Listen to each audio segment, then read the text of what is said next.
everyone, welcome back to Snapshot, your place for all news, history, and just chatting about quad ball. My name is Jackson, and y'all, I mean, this first post says it all. This might have been one of the craziest weekends, certainly of club quad ball we've had in a while. College, not as much. There were still some things to go over. We've got a lot to discuss in this video. Please like and subscribe if you have not already. The club division, the top of the club division is the tightest it's been in years, in my opinion. And this post says it all. Dice going 4-0 in groups and then not earning a bid. We'll discuss that in a minute, but they beat Heat. Heat taking down Copperheads. Copperheads getting the upset, huge victory over Rain. Rain beating Dice in turn. Who knows what to make of this? I put together a rankings. It's not going to be correct, and a lot of people are going to have some opinions about it, but we'll get to that in a bit. Let's talk about this weekend of games. Garland was insane. There were so many things to talk about. I'm going to talk about one of the things that I know to be true, and that is Sam Houston is legit. In their 2 games with Texas State, this was the first one, 140-60. Now, this was the first game of the day, and this game was, I mean, a series of runs where Texas State goes on an 8-2 run to start the game. It's about, 8-3 at the half. So Texas State is dominating. Sam Houston starting to go on a 4-goal run. They put together a nice series here after the timeout, and that was good. But then 6 straight goals to end the game for Texas State. Not something that you can do if you're Sam Houston. Prone to giving up too many runs.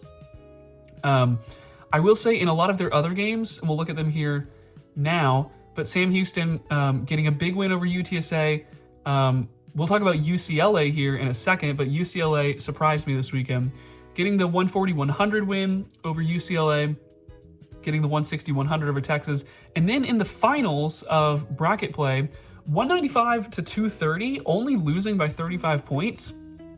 You're down, 7 quad bowl goals there, but this is much closer than the first game that they played. And it shows that I think on their day, in the right conditions, Sam Houston, maybe there's something there, maybe a dark horse team in collegiate. I still think there's a clear top 3 in the college scene with Texas State definitely being up there. But Sam Houston, semifinals, I think, are very much on the table for this team. And don't be surprised if there's a couple upsets and they make a run to the D1 finals. But Texas State and Sam Houston earning the bids. I will say Texas State looking dominant. They looked a lot better in this appearance than they did last time out at Diamond Cup. 140-60 over Sam Houston, 185-60 over Texas, 235-110 over UCLA. Dominating UTSA once, dominating them twice actually. 325 is a lot. And then this was the closest game of their weekend, was against Sam Houston in the finals. But overall, dominance for Texas State, which is what you want to see. Let's talk about UCLA really quick.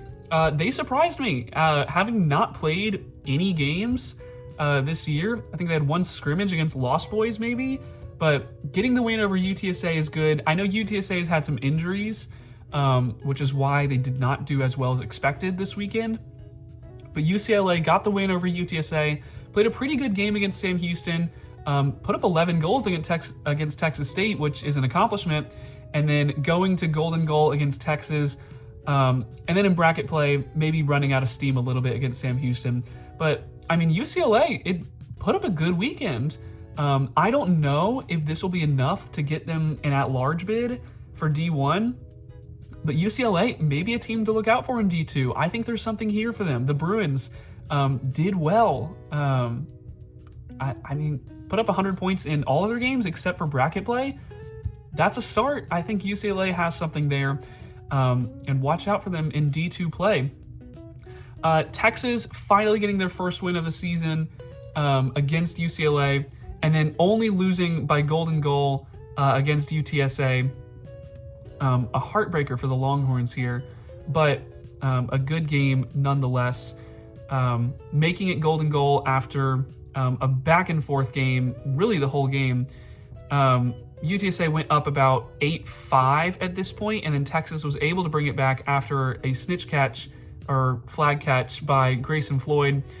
Peter Mosqueda also doing incredible in this game.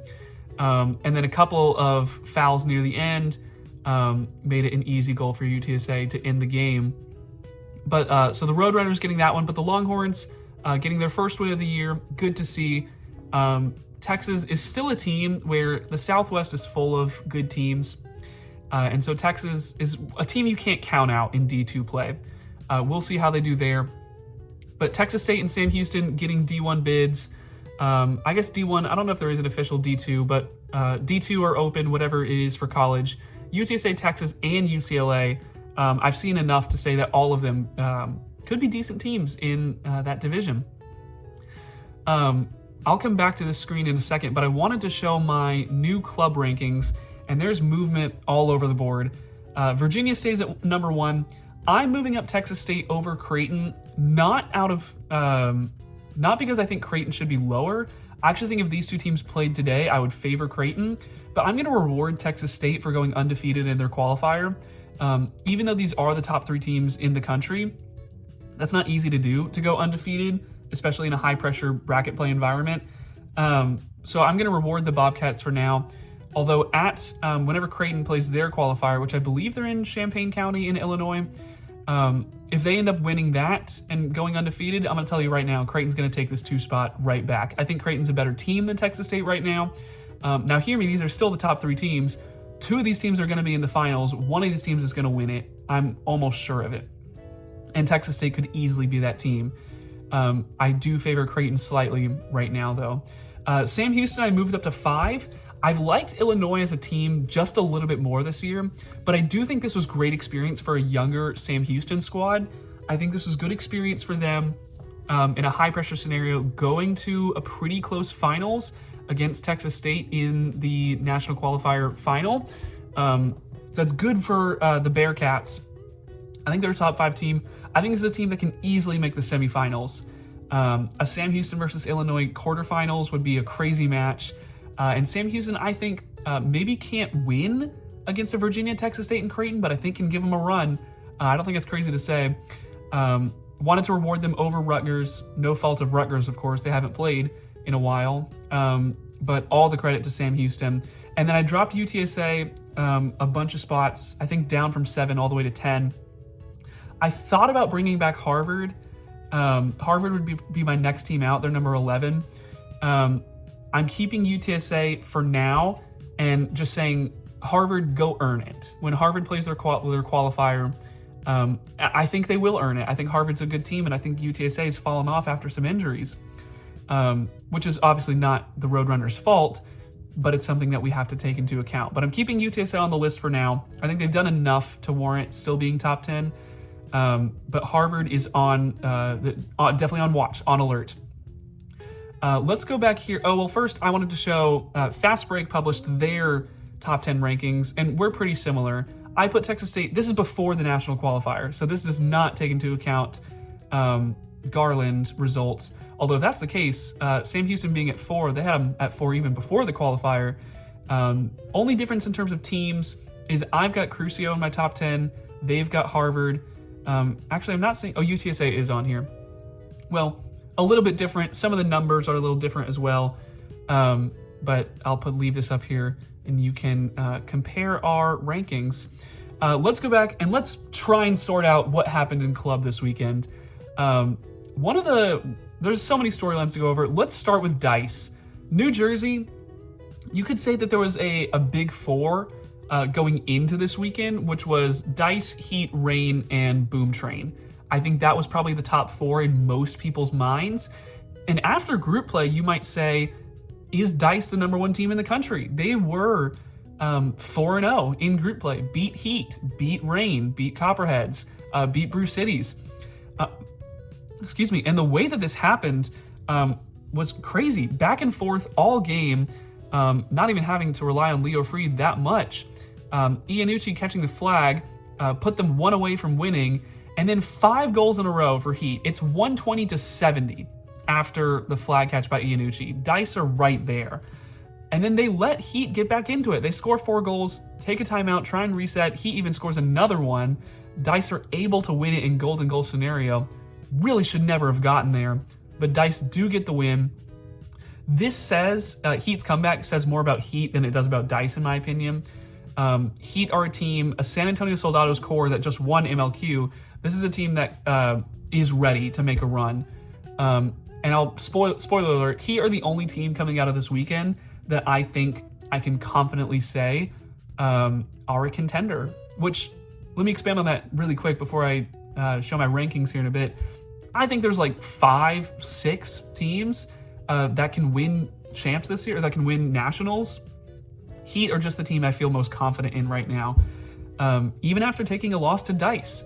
But Heat went on to win the regional championship, national qualifier, beating Reign in the final. But how did we get there? Because Reign went 1-3 in groups. They beat Brew Cities, but then lost to Dice on Golden Goal, took the upset against Copperheads. This was an insane game to watch as well. It was 130-130.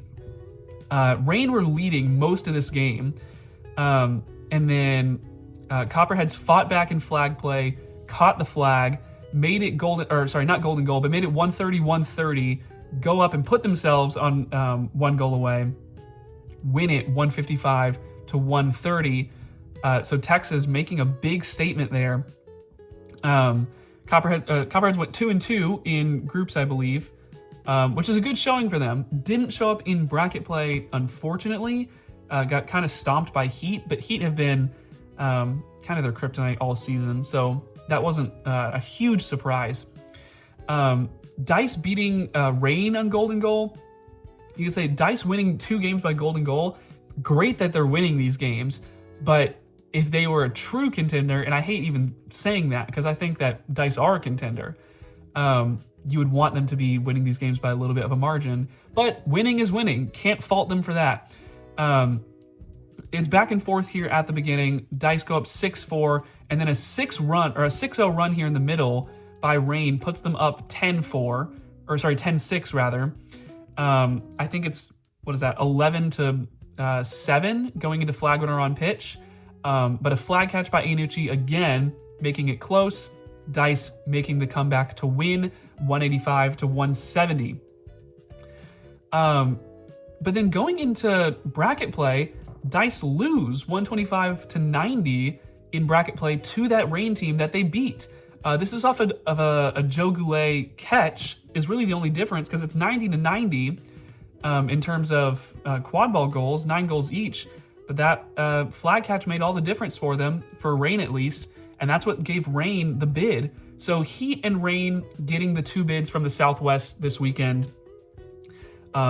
Dice, last I heard, had dropped from the Champaign County qualifier, or maybe it was York County. And then I heard that now they're back in because they didn't get a bid this weekend. I'm not sure what's going on with Dice, if they're still competing in that second qualifier or not. If you're Dice, you probably need to now, given that you didn't get a bid here, unless you're hoping for an at-large bid. Copperheads went 2-2. Thought Copperheads played well. Still stuff where 155-80 against Dice and 105-30 against Heat. It's games like that where you say, what is Copperhead's ceiling? 185-50 against Heat. What is Copperhead's ceiling? Because they can pull upsets. They absolutely can. I think Copperheads are a team where on any given weekend, the line is 1.5 in upsets, right? I think you'll see 1 or 2 upsets from Copperheads. I think at Nationals, this team will pull an upset in their group, make it to bracket play, pull an upset in bracket play, maybe go out as a quarterfinal or semifinal team. I think the ceiling for this team is semifinals. I hope they can do better than that because I like this Copperheads team. Not biased, but I wonder about the ceiling of this team. I think Copperheads have grown a lot throughout the year. This team that was so reliant on Hayden Boys is not as much anymore, and Hayden Boys is still a great player, but not as reliant on him anymore, which I think makes him more versatile. But against teams that have loaded rosters like Heat, where you have so many capable scorers and so many great beaters, Baldemar Nunez, Taylor Tracy, scorers like Jay Stewart, Mel Kite, you've got so many, Matthew Blackwood, Alyssa Villalba, you're loaded with talent. Not to say that Copperheads don't have that, but pound for pound, Heat match up better, Dice match up better, Reign match up better. And I worry about Copperheads in a national scenario. That said, Copperheads are going up in my rankings. Let me put those on screen now, and I'm sure there's going to be so many complaints in response to this video. Heat are my number 1 team in the country right now. They won the qualifier. I'm going to give them the respect. They were at 2 last week for me. I moved them up to number 1. Only loss on the weekend was to Dice, who I have second. And I put Dice second over Rain. And this was so close for me. These two I debated about. But I put Dice above them because Dice had the only win over Heat on the weekend. So I rewarded them a little bit more for that. Dice and Rain split on the weekend. Dice went 4-0 in groups. Rain lost to Copperheads, who, by the way, are up to number 6 for me, all the way from, I think, 9. And I dropped Boom Train in the process just because I put Dice up. More about Dice than it is about Boom Train. If you're a Boom Train player or fan, this has nothing to do with you. I just liked Dice this weekend. Kept Lobsters at 5. I thought about moving Copperheads up to 5. Maybe there's something there. I'm very curious to see how Lobsters play at their qualifier. And then another team that I thought about was Trainwreck, where I've been thinking more about Trainwreck, and especially how Boom Train has been playing and the rosters. I wonder, when we see the full Boom Train Trainwreck split, will Trainwreck be a top 7 team? Will they be warranting of this ranking? I don't know. I'm not as sure anymore. But we'll see. I hope they are, because I think it's better for the scene if more teams are able to have good A teams and B teams. But I'm just not sure. I think the quality of play from Boom Train means you need all the talent you can get on that roster. Is that less talent on Trainwreck? Maybe. We will see. DCQC, Chaos. Chaos is a team I think could go a lot higher than this. I think Chaos is a team that, kind of like Copperheads, can cause a lot of upsets, but may not match up pound for pound with a Heat or a Dice or a Rain.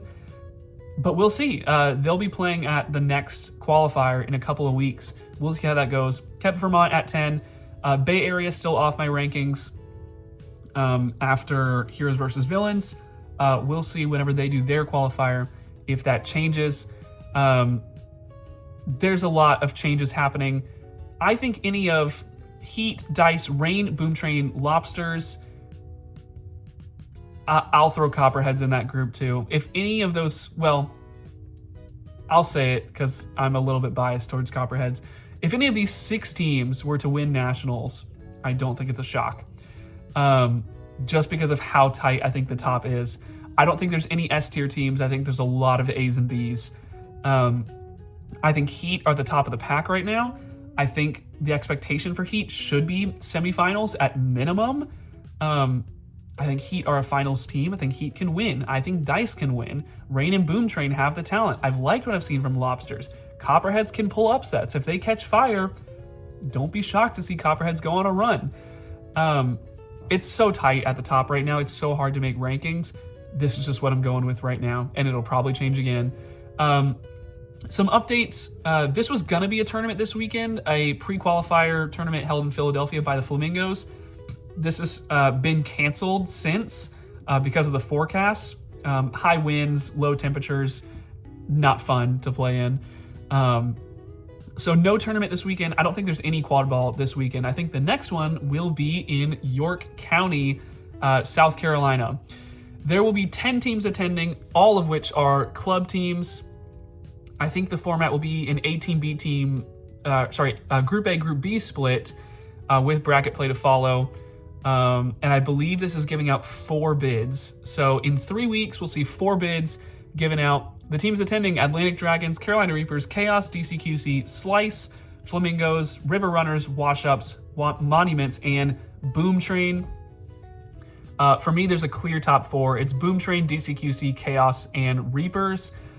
Slice, I think, are the only other team that can make a run here. Monuments, Wash-Ups, River Runners, Flamingos, Dragons, I either don't have much faith in them to earn a bid, or they're going for open anyway, or we just haven't seen them play and I don't know what I'm going to get. But I like Boom Train a lot. I like Chaos. Reapers, I think, are still a good team, even though we haven't seen them very much. DCQC are still a top 10 team. Slice could still make something happen. I wouldn't be surprised if it does. We'll have more predictions in the coming weeks. Boom Train is a lock in my mind to get a bid. Chaos is a lock. Reapers, DCQC, and Slice. I think DCQC is a lock. Reapers and Slice could be, but I more lean Reapers on that last one. We'll see how it goes. I'll put these up here so the last thing you can see is how wrong my rankings are.